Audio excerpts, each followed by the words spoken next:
There's a fine line between civil disobedience and rebellion. A few weeks ago, the House of Commons once again opened as Prime Minister Harper unveiled his majority government. However, in the midst of all the ceremony that was going on, a page who had deceived and disguised her way as an honest working Canadian found her way onto the floor of the House of Commons, and in the midst of all the ceremony displayed a stop sign that said, "Stop Harper." Immediately she was escorted off the floor and fired.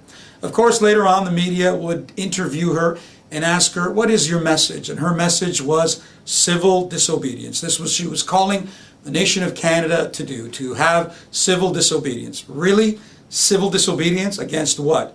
The regime and the hard oppressive government of Prime Minister Harper and the Conservatives? Come on. This isn't Libya.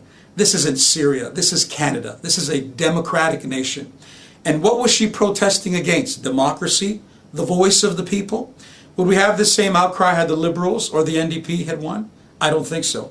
But because a conservative government for the first time in years had a majority government, the voice of the people, by democratic vote. So this young lady decided that she would deceive her way onto the floor and now spread a message of civil disobedience. Do you know there's a fine line between civil disobedience and rebellion?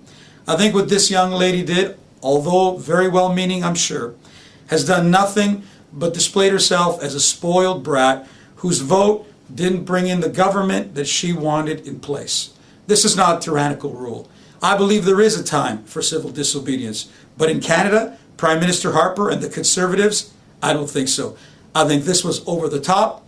I think it was disgraceful. I think it was rude and dishonoring to display such a sign in the House of Commons, the highest office in the land. There is no place for that, especially in a place and in a nation of blogging and the internet and all the social media outlets where she could have clearly voiced her opinion.